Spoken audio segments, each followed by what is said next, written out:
Hi guys, and welcome back to my YouTube channel. My name is Selom. I unfortunately come to you reporting the sad and devastating news of Babes Wodumo's husband Mampintsha, who sadly died this morning on the 24th of December 2022, age 40. You guys, it was reported that Mampintsha had suffered a stroke a week ago, and as a result he unfortunately succumbed to it today.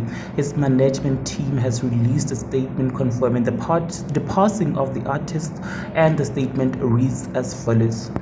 Husband, father, musician, and West Inc. CEO Nkosi Mampintsha Maphumulo has died. Details of his passing cannot be shared with the public. The family of Nkosi Maphumulo, aka Mampintsha, as well as the West Inc. team has kindly requested privacy at this difficult time and will release a statement in due course.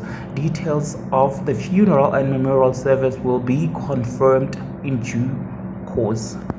Condolences to his wife, Babes Wodumo, you guys, his family and fans, and may his soul rest in peace. Thank you so much for watching this video. Bye.